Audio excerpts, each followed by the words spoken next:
Hello everyone, welcome to our YouTube channel CCA academy. तो आज का हमारा टॉपिक रहेगा वैदिक काल। तो वैदिक काल के बारे में हम पढ़ेंगे। वैदिक काल जो है इसका जो टाइम पीरियड है वो है 1500 ईसा पूर्व टू 600 ईसा पूर्व। अब वैदिक काल को दो भागों में बांटा गया है। इसके दो भाग रहेंगे। एक है पूर्व वैदिक काल,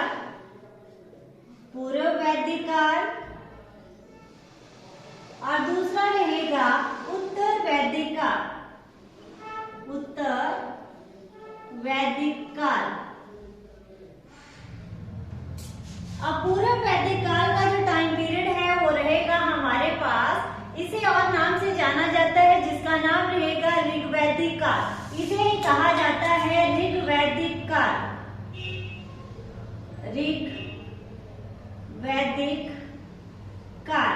इसका टाइम पीरियड रहेगा 1500 ईसा पूर्व टू 1000 ईसा पूर्व तक। और जो हमारा उत्तर वैदिक काल है इसका टाइम पीरियड रहेगा 1000 ईसा पूर्व टू 600 ईसा पूर्व। तो ये जो हमारा ऋग्वैदिक काल है इसका टाइम पीरियड रहा है 1500 से लेकर 1000 ईसा पूर्व, और उत्तर वैदिक काल का है 1000 से लेकर 600 ईसा पूर्व। ठीक है, इन दोनों कालों को मिलाकर ही हमारे बना था वैदिक काल। ये जो हमारे पास शाखाएं हैं ये वैदिक काल की हैं। अब देखेंगे वैदिक काल में ऋग्वैदिक काल में आता क्या है और उत्तर वैदिक काल में क्या आता है। तो ऋग्वैदिक काल में हमारे पास एक वेद की रचना हुई है जिसका नाम है ऋग्वेद। इसका नाम है ऋग्वेद। इसमें पूरे ऋग्वैदिक काल में सिर्फ एक ही वेद की रचना हुई है। और जो हमारे पास उत्तर वैदिक काल है इसमें हमारे पास तीन वेद बच जाते हैं। तीन वेद कौन कौन से हमारे पास? यजुर्वेद, सामवेद और अथर्ववेद। उन तीनों वेदों की रचना होती है उत्तर वैदिक काल में। और साथ में इसमें और क्या आता है? इसमें आते हैं उपनिषदों की संख्या कितनी है? 108 है। फिर आते हैं इसमें वेदांत कितने हैं? 6 हैं। और हमारे पास ब्राह्मण ग्रंथ,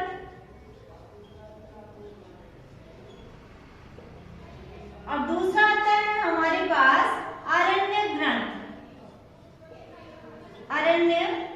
ग्रंथ। ये जो सारे आते हैं ये आते हैं हमारे पास उत्तर वैदिक काल में। ठीक है, तीन वेद रचे गए, यजुर्वेद, सामवेद और अथर्ववेद। फिर आते हैं ब्राह्मण ग्रंथ, आरण्यक और उपनिषद और वेदांत। ये सारे जो हैं वो इसमें शामिल किए गए हैं। अब हम पढ़ेंगे आज ऋग्वैदिक काल, जिसमें हम पढ़ेंगे ऋग्वेद के बारे में।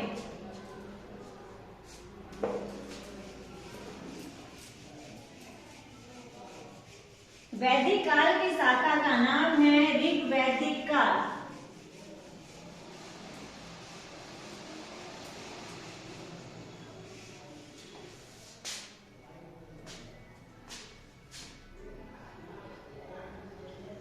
ऋग्वैदिक काल क्या टाइम पीरियड पड़ा वो हमने पहले ही पढ़ लिया है। 1500 ईसा पूर्व टू 1000 ईसा पूर्व तक। इसमें रचा गया है ऋग्वेद। तो ऋग्वेद के बारे में पढ़ेंगे। सबसे पहले सबसे पुराना और सबसे बड़ा वेद, सबसे पुराना व सबसे बड़ा वेद कौन सा है? ऋग्वेद। इसकी भाषा, ऋग्वेद की भाषा कौन सी रहेगी? संस्कृत। लिपि, इसकी लिपि है ब्राह्मी। किस लिपि में लिखा गया है? तो ब्राह्मी लिपि में यहाँ पे लिखा गया है। नेक्स्ट देखेंगे इसके बाद मंत्र। मंत्र, इसमें जो मंत्र हैं वो कितने दिए गए हैं? तो इसमें मंत्रों की संख्या देखेंगे अलग अलग दी गई है। आपने देखना है एग्जैक्ट जो रहेगी वो लिखना है आपने 10,600। बुक वाइज बुक वेरिएशन है, जो मंत्र है इसमें 10,600 है। ठीक है, अच्छी तरह से बोले जाने वाला सूक्त जो है, सूक्त है 1028। और मंडल कितने हैं? ऋग्वेद में मंडलों की संख्या है 10।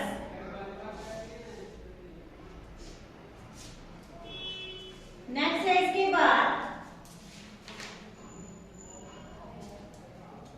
उच्चारण। मंत्रों के उच्चारणकर्ता को क्या कहा जाता है? मंत्रों के उच्चारणकर्ता को क्या कहा जाता है? होत्री।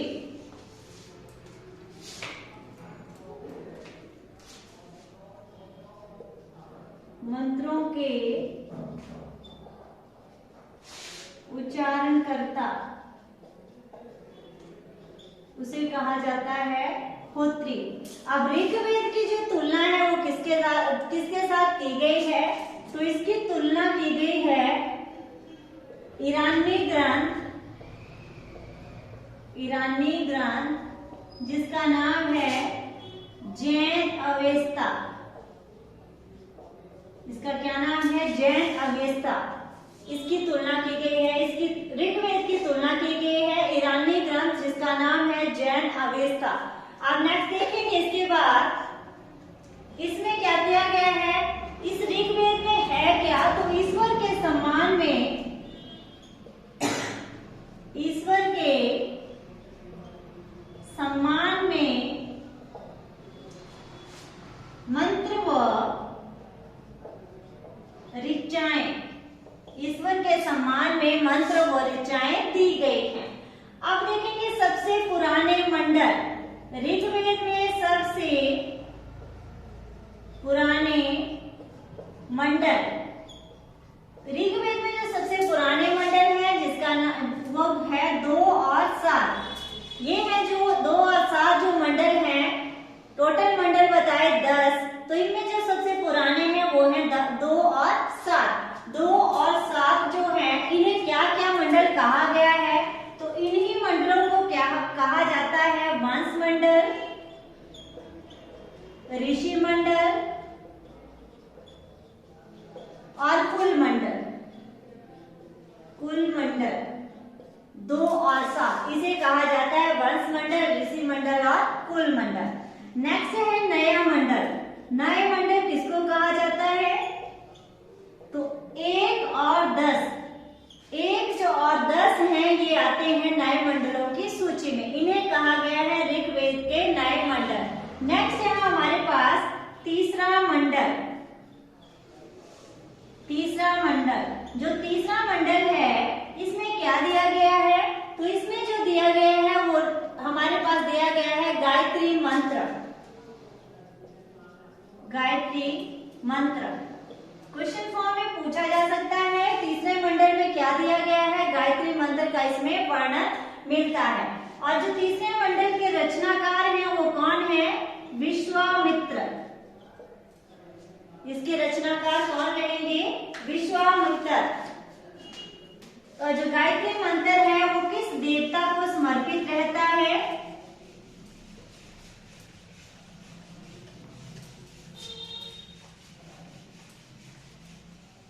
गायत्री मंत्र जो है वो सूर्य को समर्पित रहता है।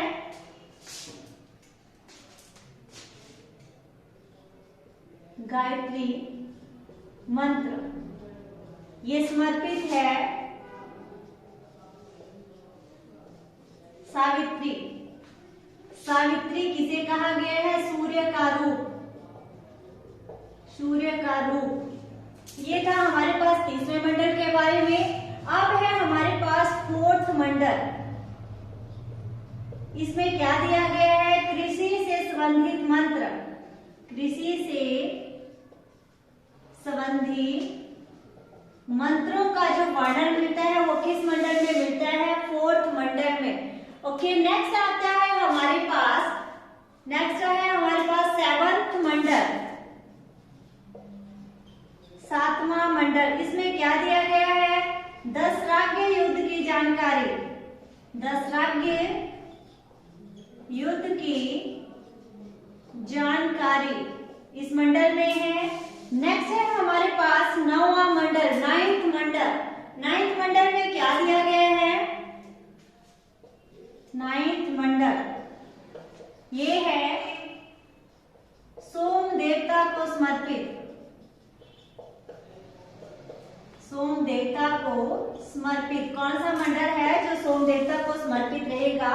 तो ये है हमारे पास 9th मंडल।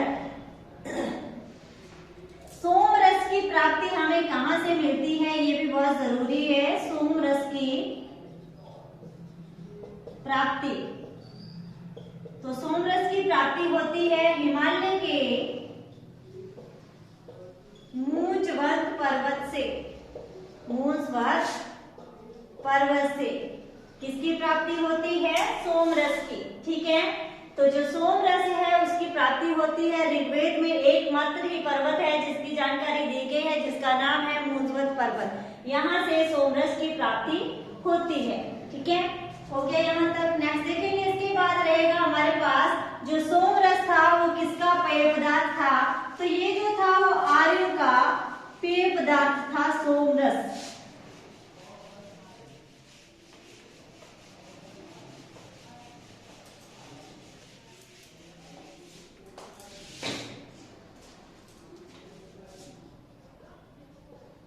आर्यों का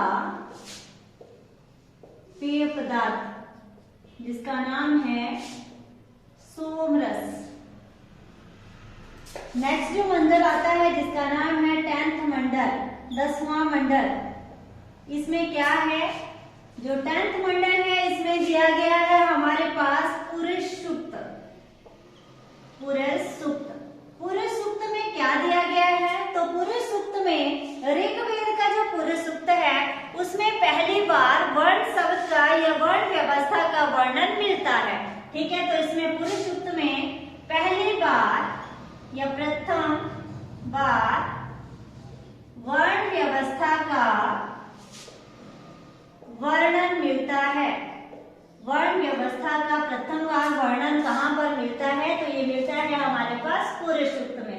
अब वर्ण व्यवस्था होती क्या है? तो माना जाता है जैसे ही सृष्टि या धरती की रचना हुई है तो ब्रह्मा जी के द्वारा की गई है।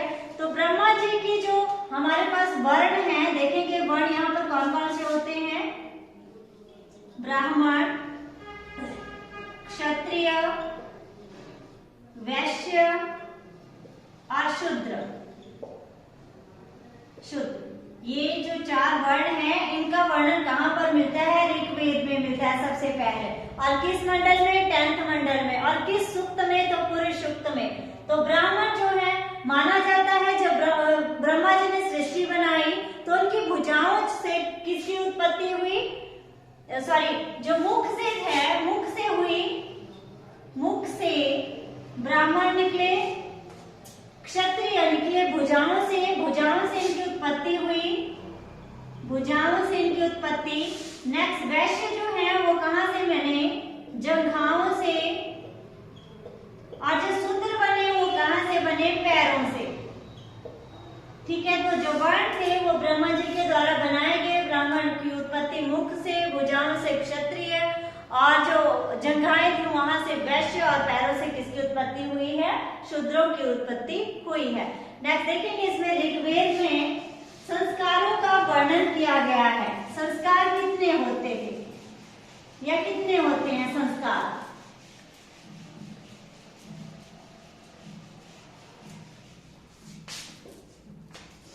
ऋग्वेद में 16 संस्कारों का वर्णन किया है।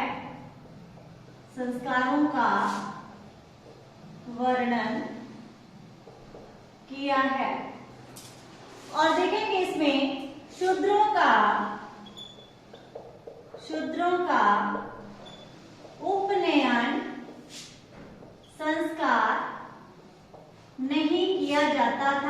नहीं किया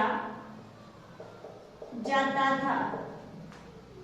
क्वेश्चन फॉर्म में पूछा जा सकता है शूद्रों का कौन सा संस्कार नहीं होता था, तो शूद्रों का जो है वो उपनयन संस्कार नहीं होता था। अब मैं बता दूं उपनयन संस्कार होता क्या है।